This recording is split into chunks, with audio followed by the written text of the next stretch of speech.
दोस्तों आप सभी का बहुत बहुत स्वागत है हमारे चैनल में। इस वीडियो के अंदर अभी हम लोग लूसेंट सामान्य ज्ञान इससे रिलेटेड जो है इम्पोर्टेंट 40+ क्वेश्चन जो है इस वीडियो में देखने वाले हैं, जो कि आपके आने वाले एग्जाम से railway, group D, SSC, UP police, लेखपाल और आने वाले सभी प्रतियोगिता परीक्षा के लिए काफ़ी इम्पोर्टेंट है। तो दोस्तों आप इस वीडियो को बहुत ध्यान से लास्ट तक देखिए और चैनल पर नया है तो चैनल को सब्सक्राइब कर पास में जो घंटे यानी जो बेल आइकन का निशान है इसे ज़रूर से ऑन कर दें, ठीक है। और ये टोटल जो 40+ क्वेश्चन है, आप इनमें से कितने क्वेश्चन जो है सही कर पाते हैं, अपना स्कोर जो है कमेंट बॉक्स में ज़रूर बताएं। तो चलिए शुरू करते हैं। देखिए यहाँ पर हमारा पहला क्वेश्चन दिया गया है, पृथ्वी को सूर्य की परिक्रमा करने में लगते हैं, मतलब कितना समय लगता है लगभग में आपको बताना है। तो पृथ्वी को सूर्य की परिक्रमा करने में जो है लगभग 365.25 दिन लगता है, ठीक है। कितना समय लगता है? 365.25 दिन जो है पृथ्वी को सूर्य की परिक्रमा करने में लगता है, ठीक है। मतलब 1 साल लगता है। आंसर हो जाएगा बी। इसके अलावा यहाँ से एक और क्वेश्चन पूछा जाता है कि चंद्रमा जो है पृथ्वी का एक चक्कर कितने दिनों में लगाता है। चंद्रमा पृथ्वी का एक चक्कर कितने दिनों में लगाता है? 27.3 दिन में लगाता है। 27.3 दिन में चंद्रमा जो है पृथ्वी का एक चक्कर लगाता है। अगर सूर्य की तुलना पृथ्वी से की जाए, अगर सूर्य की तुलना पृथ्वी से की जाए तो सूर्य पृथ्वी से जो है कितना गुना बड़ा है, ठीक है। सूर्य पृथ्वी से कितना गुना बड़ा है? तो 109 गुना, ठीक है। कितना गुना बड़ा है? 109 गुना बड़ा है। सूर्य की सतह का तापमान पूछा जाए कि सूर्य की सतह का तापमान कितना होता है, तो 6000 डिग्री सेल्सियस जो है सूर्य की सतह का तापमान होता है। पृथ्वी जो है सूर्य से कितनी दूरी पर है? तो 15 करोड़, ठीक है। पृथ्वी जो है सूर्य से कितनी दूरी पर है? तो 15 करोड़ किलोमीटर, 15 करोड़ किलोमीटर की दूरी पर है, ठीक है। आपको ये सारी बातें जो है याद रखनी है, काफ़ी इंपॉर्टेंट है आपके एग्जाम के लिए। अगला क्वेश्चन देखते हैं। क्वेश्चन नंबर 2 है, निम्नलिखित में से कौन सी एक याचिका अधीनस्थ न्यायालयों की कार्य पद्धति का परीक्षण करती है। तो आपको बताना है कि इनमें से कौन सी एक रीट यानी याचिका जो है अधीनस्थ न्यायालयों की कार्य पद्धति का परीक्षण करती है। तो कौन सा है? तो उत्प्रेषण, ठीक है, उत्प्रेषण है। आंसर हो जाएगा सी। इसके अलावा कितने प्रकार की रीट यानी याचिकाएँ होती है? तो देखिए न्यायालय जो होती है ये 5 प्रकार के रीट जारी करती है, ठीक है। पहला कौन सा है? बंदी प्रत्यक्षीकरण रीट, दूसरा परमादेश, तीसरा उत्प्रेषण, चौथा निषेधाज्ञा और पांचवा जो है अधिकार परीक्षा। यानी टोटल ये 5 प्रकार की रीट होती है और ये न्यायालय के द्वारा जो है जारी किया जाता है, ठीक है। क्वेश्चन नंबर 3 है कि संविधान संशोधन द्वारा मतदाता की आयु 21 वर्ष से घटाकर 18 वर्ष की गई। तो मतदाता की आयु 21 वर्ष से घटाकर 18 वर्ष जो है ये 61वें संविधान संशोधन के द्वारा किया गया था, ठीक है। आंसर हो जाएगा सी। क्वेश्चन नंबर 4 है, विधानसभा के विघटन के बाद भी उसका अध्यक्ष यानी स्पीकर पद पर बना रहता है। विधानसभा के विघटन के बाद भी उसका अध्यक्ष यानी स्पीकर जो होता है ये पद पर बना रहता है। तो पद पर जो है ये विधानसभा के विघटन के बाद गठित विधानसभा की पहली बैठक के ठीक पूर्व तक, ठीक है। विधानसभा के विघटन के बाद गठित विधानसभा की पहली बैठक के मतलब पहली बैठक के ठीक पूर्व तक, ठीक है। जब तक कोई पहली बैठक नहीं हो जाती तब तक जो है ये अपने पद पर बना रहता है, ठीक है। याद रखना है। आंसर हो जाएगा ए। क्वेश्चन नंबर 5 है, राष्ट्रीय मानवाधिकार आयोग का अध्यक्ष किसे बनाया जाता है। राष्ट्रीय मानवाधिकार आयोग का अध्यक्ष किसे बनाया जाता है? तो ये सुप्रीम कोर्ट का कोई सेवानिवृत्त मुख्य न्यायाधीश को बनाया जाता है, ठीक है। सुप्रीम कोर्ट का कोई सेवानिवृत्त मुख्य न्यायाधीश को जो है राष्ट्रीय मानवाधिकार आयोग का अध्यक्ष बनाया जाता है। आंसर हो जाएगा बी। राष्ट्रीय मानवाधिकार आयोग की बात करें तो इसकी स्थापना कब हुई थी? 12 अक्टूबर सन 1993 में इसकी स्थापना हुई थी। मुख्यालय पूछा जाए तो मुख्यालय जो है दिल्ली में है, ठीक है। क्वेश्चन नंबर 6 है, निम्नलिखित में से कौन सा कथन राष्ट्रीय मानवाधिकार आयोग के बारे में सही नहीं है। तो राष्ट्रीय मानवाधिकार आयोग के बारे में इनमें से कौन सा कथन गलत है ये आपको बताना है। तो देखिए यहाँ पर जो है तीसरा जो कथन दिया गया है ये राष्ट्रीय मानवाधिकार आयोग के बारे में गलत है। इस आयोग के अध्यक्ष और सदस्यों की नियुक्ति राष्ट्रपति द्वारा की जाती है, तो ये कथन गलत है, राष्ट्रपति के द्वारा जो है नहीं की जाती है। ठीक है, और बाकी ये तीनों जो है ये सत्य है। इसकी स्थापना 12 अक्टूबर 1993 में की गई थी, करेक्ट है। मानवाधिकार उल्लंघन के मामलों में आयोग को सज़ा देने का अधिकार नहीं है, ये भी करेक्ट है।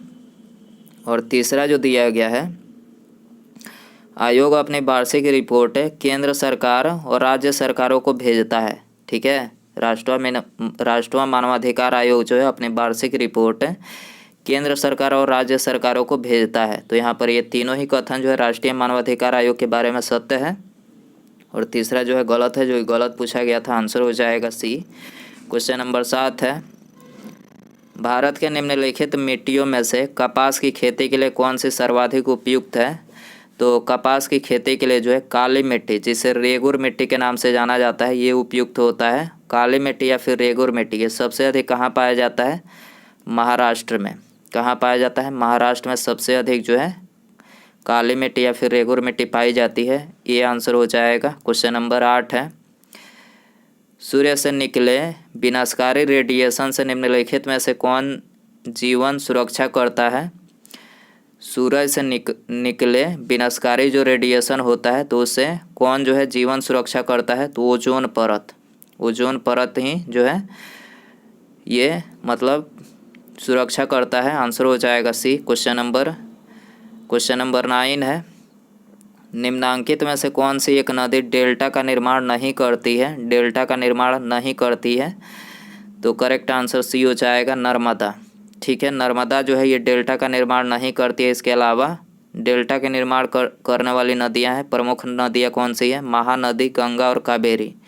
महानदी, गंगा और कावेरी जो है ये डेल्टा का निर्माण करने वाली प्रमुख नदियां हैं। क्वेश्चन नंबर 10 है, कौन सी नदी उड़ीसा में अपना डेल्टा बनाती है? कौन सी नदी उड़ीसा में अपना डेल्टा बनाती है? महानदी। ठीक है, महानदी जो है उड़ीसा में अपना डेल्टा बनाती है। क्वेश्चन नंबर 11 है, राष्ट्रीय मानवाधिकार आयोग के अध्यक्ष का कार्यकाल कितने समय का होता है? Very important question. राष्ट्रीय मानवाधिकार आयोग का कार्यकाल कितने समय का होता है? 5 वर्ष या फिर 70 वर्ष तक, यानी मतलब इसमें से जो पहले पूरा हो जाएगा तब तक जो है इनका कार्यकाल होता है, आंसर हो जाएगा डी। क्वेश्चन नंबर 12 है, विश्व वन क्षेत्र से किस एक के फैलाव की प्रतिशतता सर्वाधिक है? विश्व वन क्षेत्र में से किस एक के फैलाव की प्रतिशतता सर्वाधिक है? तो सर्वाधिक है शीतोष्ण संकुशी वन का। ठीक है, आंसर हो जाएगा ये। क्वेश्चन नंबर 13 है, निम्न में से कौन सा एक पादप हार्मोन है? निम्न में से कौन सा एक पादप हार्मोन है? तो साइटोकाइनिन। ठीक है, साइटोकाइनिन जो है एक पादप हार्मोन है, सी आंसर हो जाएगा। क्वेश्चन नंबर 14 है, प्रतिवर्ती क्रियाओं का नियंत्रण केंद्र कहाँ पर होता है? प्रतिवर्ती क्रियाओं का नियंत्रण केंद्र कहाँ पर होता है? कशेरुक रज्जु में होता है। ठीक है, प्रतिवर्ती क्रियाओं का नियंत्रण केंद्र कहाँ पर होता है? कशेरुक रज्जु में होता है, सी आंसर हो जाएगा। क्वेश्चन नंबर 15 है, मंत्रिपरिषद सामूहिक रूप से किसके प्रति उत्तरदायी है? मंत्रिपरिषद सामूहिक रूप से जो है लोकसभा के प्रति उत्तरदायी है, आंसर हो जाएगा डी। दोस्तों, यदि आपको वीडियो पसंद आ रहा है तो प्लीज़ वीडियो को लाइक ज़रूर करें और अपने दोस्तों में भी शेयर ज़रूर करें, और चैनल पर नया है तो चैनल को सब्सक्राइब करके बेल आइकन यानी जो घंटे का निशान है इसे ज़रूर ऑन कर दें। बेल आइकन ऑन करने से फ़ायदा ये होगा, जब भी मैं कोई नई वीडियो अपलोड करूँगा तो उसका नोटिफिकेशन जो है आपको टाइम टू टाइम मिल सकेगा। तो सब्सक्राइब करने के बाद बेल आइकन ऑन रखें। अगला क्वेश्चन देखते हैं, केल्विन मान से मानव शरीर का सामान्य तापमान कितना है? 310 केल्विन होता है। ठीक है, केल्विन मान में मानव शरीर का सामान्य तापमान 310 केल्विन होता है। सेल्सियस में पूछा जाए सामान्य तापमान कितना होता है? 37 डिग्री सेल्सियस जो है ये मानव शरीर का सामान्य तापमान होता है। 17 है, नमक को बर्फ़ के साथ मिलाने से हिमांक क्या होता है? तो हिमांक जो है ये घटता है। ठीक है, आंसर हो जाएगा ये। क्वेश्चन नंबर 18 है, किसी अर्धचालक का प्रतिरोध गर्म करने पर किसी अर्धचालक का प्रतिरोध गर्म करने पर क्या होता है? तो घटता है। ठीक है, किसी अर्धचालक का प्रतिरोध गर्म करने पर क्या होता है? घटता है। आंसर हो जाएगा बी। क्वेश्चन नंबर 19 है, वेरी इंपॉर्टेंट क्वेश्चन है ये। लॉकडाउन में कौन लगाता है धारा 144? तो देखिए धारा 144 जो है ये लॉकडाउन में लगाया जाता है। ठीक है, राज्य या केंद्र शासित प्रदेश में जिला या किसी भी कार्यकारी मजिस्ट्रेट को धारा 144 कानून लागू करने का अधिकार होता है। ठीक है, राज्य या केंद्र शासित प्रदेश में जिला या किसी भी कार्यकारी मजिस्ट्रेट को जो है धारा 144 कानून जो है लागू करने का अधिकार होता है। इससे पहले नोटिफिकेशन जारी किया जाता है और इसके बाद जो है धारा 144 लगाई जाती है। तो ये काफ़ी ज़्यादा इम्पोर्टेंट है आप सभी के लिए। अगला क्वेश्चन देखते हैं, क्वेश्चन नंबर 20 है। सबसे ज़्यादा 49 बार राष्ट्रपति शासन किसके समय में लगा था? 49 बार राष्ट्रपति शासन सबसे ज़्यादा बार किसके समय में लगा था? इंदिरा गांधी के समय में लगा था। आंसर हो जाएगा ऑप्शन ए। क्वेश्चन नंबर 21 है। विशाखापट्टनम प्रसिद्ध है। विशाखापट्टनम किस लिए प्रसिद्ध है? तो पानी जहाज निर्माण के लिए। ठीक है, विशाखापट्टनम जो है पानी जहाज निर्माण के लिए प्रसिद्ध है। सी आंसर हो जाएगा। निम्नलिखित में से कौन सा मिलान गलत है? तो यहाँ पर ये तीसरा मिलान गलत है। ब्रेबोर्न स्टेडियम लंदन में नहीं है। ब्रेबोर्न स्टेडियम लंदन में नहीं है। कहाँ पर है? मुंबई महाराष्ट्र में है। मुंबई महाराष्ट्र में है। ठीक है, याद रखना है, बाकी तीनों करेक्ट हैं। चेपक स्टेडियम चेन्नई में है। फिरोज शाह कोटला स्टेडियम कहाँ पर है? दिल्ली में है। ग्रीन पार्क स्टेडियम कानपुर में है। याद रखना है आपको। बिहार दिवस किस तिथि को मनाया जाता है? बिहार दिवस किस तिथि को? 22 मार्च को। बिहार दिवस 22 मार्च को मनाया जाता है। तानसेन सम्मान किस राज्य द्वारा प्रारंभ किया गया? तानसेन सम्मान जो है संगीत के क्षेत्र में दिया जाता है और ये मध्य प्रदेश सरकार के द्वारा जो है प्रारंभ किया गया। ठीक है, तो आंसर हो जाएगा बी। 25 है। सूर्य ग्रहण कब होता है? सूर्य ग्रहण कब होता है? तो चंद्रमा जब सूर्य व पृथ्वी के बीच आता है। चंद्रमा जो है सूर्य व पृथ्वी के बीच में आता है तब जो है सूर्य ग्रहण होता है। याद रखना है, सी आंसर हो जाएगा। आर्थिक नियोजन विषय है। आर्थिक नियोजन किसका विषय है? समवर्ती सूची का विषय है। ठीक है, आर्थिक नियोजन जो है समवर्ती सूची का विषय है। सी आंसर हो जाएगा। संघीय सरकार के बजटों में राजकोषीय घाटे के बड़े भाग की पूर्ति की जाती है। तो ये की जाती है घरेलू उधारों से। ठीक है, संघीय सरकार के बजटों में राजकोषीय घाटे के बड़े भाग की पूर्ति की जाती है घरेलू उधारों से की जाती है। आंसर हो जाएगा बी। क्वेश्चन नंबर 28 है। निम्नलिखित संगठन में से कौन सा निर्यातकों के विभिन्न जोखिमों हेतु बीमा प्रदान करता है? तो कौन करता है? ये करता है export credit and guarantee corporation. Export credit and guarantee corporation जो है निर्यातकों के विभिन्न जोखिम हेतु बीमा प्रदान करता है। डी आंसर हो जाएगा। क्वेश्चन नंबर 29 है। भारत में अंग्रेजों के समय प्रथम जनगणना हुई। भारत में अंग्रेजों के समय प्रथम जनगणना किसके काल में हुई थी? लॉर्ड मेयो के कार्यकाल में 1872 में। ठीक है, लॉर्ड मेयो के कार्यकाल में 1872 में हुई थी। और विधिवत जनगणना, ठीक है, विधिवत मतलब भारत की पहली संपूर्ण जनगणना कब हुई? 1881 में। किसके मतलब किसके कार्यकाल में हुई थी? लॉर्ड रिपन के। लॉर्ड रिपन के कार्यकाल में हुई थी 1881 में भारत में विधिवत जनगणना। ठीक है, अंग्रेजों के समय में जनगणना लॉर्ड मेयो के कार्यकाल में 72 में। क्वेश्चन नंबर 30 है। नवी मुंबई इंडस्ट्रियल कॉरिडोर की स्थापना किस देश के वित्तीय एवं तकनीकी सहायता से की जा रही है? नवी मुंबई इंडस्ट्रियल कॉरिडोर की स्थापना किस देश के वित्तीय एवं तकनीकी सहायता से की जा रही है? तो जापान की वित्तीय और तकनीकी सहायता से की जा रही है। डी आंसर हो जाएगा। निम्नलिखित में से कौन सा युग्म सही सुमेलित नहीं है? तो यहाँ पर दूसरा जो युग्म दिया गया है टोकोफेरॉल, इससे बेरी नहीं होता है। टोकोफेरॉल से जो है जनन क्षमता में कमी आती है। जनन क्षमता में कमी आती है।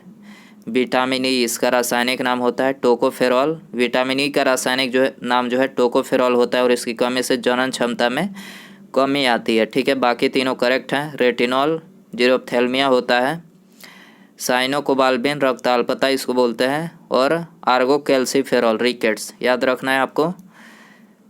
निरपेक्ष शून्य तापमान पर अणुओं की गतिज ऊर्जा, निरपेक्ष शून्य तापमान पर अणुओं की गतिज ऊर्जा, तो अणुओं की गतिज ऊर्जा न्यूनतम हो जाती है, न्यूनतम हो जाती है। आंसर हो जाएगा बी। क्वेश्चन नंबर 33 है, निम्नलिखित में से किस कोशिकाओं को कोशिका पावर हाउस कहते हैं? कोशिका पावर हाउस किसे बोला जाता है? माइटोकॉन्ड्रिया को। आंसर हो जाएगा बी। सल्फर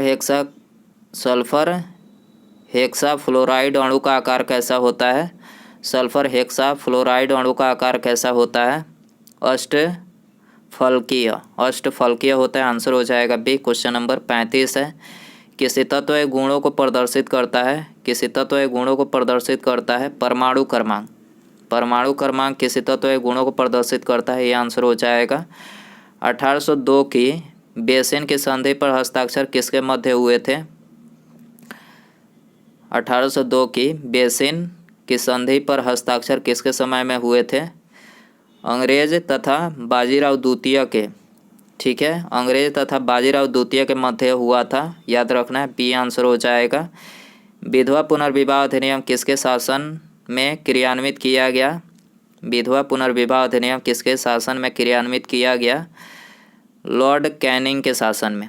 ठीक है, विधवा पुनर्विवाह आंसर हो जाएगा बी। क्वेश्चन नंबर 38 है, प्राचीन स्मारक संरक्षण एक्ट किस गवर्नर जनरल के कार्यकाल में पारित हुआ? प्राचीन स्मारक संरक्षण एक्ट किस गवर्नर जनरल के कार्यकाल में पारित हुआ? तो ये लॉर्ड कर्जन के कार्यकाल में पारित हुआ। ठीक है, आंसर हो जाएगा सी। क्वेश्चन नंबर 39 है, अंग्रेजी भारतीय सेना में चर्बी वाले कारतूसों से चलने वाली एनफील्ड राइफल कब शामिल की गई? तो ये जनवरी 57 में। ठीक है, सॉरी 57 में नहीं, दिसंबर 1856 में। ठीक है, दिसंबर 1856 में जो है अंग्रेजी भारतीय सेना में चर्बी वाले कारतूसों से चलने वाली एनफील्ड राइफल को जो है शामिल किया गया था। और 1857 का जो तत्कालिक कारण मतलब पूछा जाता है एग्जाम में, तो यही इसका तत्कालिक कारण था। चर्बी वाले कारतूस का प्रयोग किया जाता था एनफील्ड राइफल में। ठीक है, ये सबसे बड़ी 1857 की ये सबसे बड़ी जो है इसका मुख्य कारण था। याद रखना है आपको, एग्जाम में पूछा जाता है। ठीक है, और 1857 की जो क्रांति इसकी शुरुआत कहाँ से हुई थी? 10 मई सन 1857 को मेरठ से, याद रखना है आपको। क्वेश्चन नंबर 40 है, बौद्ध संघ के नियम मूलतः किस पुस्तक में दिए गए हैं? बौद्ध संघ के नियम मूलतः किस पुस्तक में दिए गए हैं? तो ये दिए गए हैं विनय पिटक पुस्तक में, विनय पिटक में दिए गए हैं। बी आंसर हो जाएगा। निम्नलिखित में से कौन सा शासक वर्ण व्यवस्था का रक्षक कहा जाता है? कौन सा शासक वर्ण व्यवस्था का रक्षक कहा जाता है? गौतमीपूर्ण सतकर्णी। ठीक है, गौतमीपूर्ण सतकर्णी को जो है वर्ण व्यवस्था का रक्षक कहा जाता है। सी आंसर सही रहेगा। क्वेश्चन नंबर 42 है, राजश्री कौन थी? Very important question. राजश्री कौन थी? हर्ष की बहन थी। ठीक है, राजश्री कौन थी? हर्ष की बहन थी। आंसर हो जाएगा डी। 43 है, बाबर को विश्व प्रसिद्ध कोहिनूर हीरा उसके पुत्र हुमायूं ने प्रदान किया था। हुमायूं को ये हीरा कहाँ से प्राप्त हुआ? बाबर को विश्व प्रसिद्ध कोहिनूर हीरा उसके पुत्र हुमायूं से प्राप्त हुआ था। हुमायूं को यह हीरा कहाँ से मतलब प्राप्त हुआ था? तो हुमायूं को यह हीरा जो है ग्वालियर, ठीक है, ग्वालियर से जो है प्राप्त हुआ था। सी आंसर हो जाएगा। क्वेश्चन नंबर 44 है, गर्म करने से विस्तारण क्या होता है? पदार्थ का घनत्व घटा देता है। गर्म करने से विस्तारण क्या होता है? पदार्थ के घनत्व को घटा देता है। सी आंसर हो जाएगा। उसके बाद यहाँ पर हमारा अगला क्वेश्चन है और ये इस वीडियो का लास्ट क्वेश्चन है। क्वेश्चन नंबर 45 है, जीरेनियम पौधे किस भाग से इसका तेल जिसका उपयोग सुगंध बनाने के लिए किया जाता है निकाला जाता है? जीरेनियम पौधे किस भाग से इसका तेल जिसका उपयोग सुगंध बनाने के लिए किया जाता है निकाला जाता है? किससे निकाला जाता है? तो ये निकाला जाता है पत्तियों से, याद रखना है। आंसर हो जाएगा ऑप्शन ए। तो दोस्तों ये था लूसेंट सामान्य ज्ञान के 45 क्वेश्चन। आई होप कि ये वीडियो पसंद आया रहेगा। आप इन 45 क्वेश्चन में से कितने क्वेश्चन जो है सही कर पाए हैं अपना स्कोर कमेंट बॉक्स में ज़रूर बताएं। और वीडियो पसंद आया हो तो प्लीज़ वीडियो को लाइक ज़रूर करें और अपने दोस्तों में शेयर ज़रूर करें, ठीक है। और चैनल पर नया है तो चैनल को सब्सक्राइब करके बेल आइकन यानी जो घंटी का निशान है इसे ज़रूर से ऑन कर दें, ठीक है। मिलते हैं अगले वीडियो में। नमस्कार, जय हिंद, जय भारत।